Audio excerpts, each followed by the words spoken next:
आज कलेजबाट हाइकिङको लागि जाँदाखेरि त्यो हुन्छ भनेर मैले सोचेको पनि थिइनँ। थाहा भएको भए म आउँदै आउँथिनँ। So hey guys what's up, welcome back to my another new mini vlog. आज धेरै पछि यो हावाले भ्लग लिएर आएको छ भनेर सोचिराख्नु भएको थियो होला हैन, तर त्यस्तो सोच्नु हुँदैन। मलाई थाहा छ धेरै सपोर्ट गर्नुहुन्छ। ल भ्लगको स्टार्टिङमै कलेजबाट गरे। So hey guys what's up, sorry यो त अघि भनेको त नि।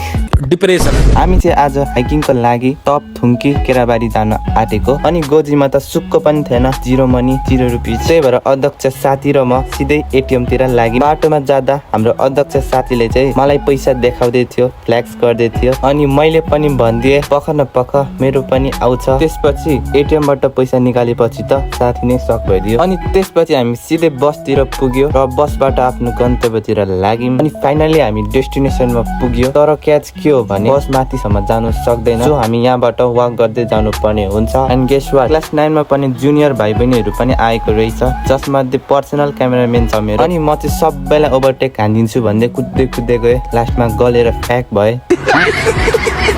फेरि कुद्दै गएँ, फेरि गलेर फ्याक भए। त्यसपछि जादिन भनेर त्यहीँ बस्थे। यता साथीले चाहिँ तानेर उठायो। अनि सरहरू पनि कुद्दै जानु हुँदै थियो, गल्नु भयो। त्यसपछि हामी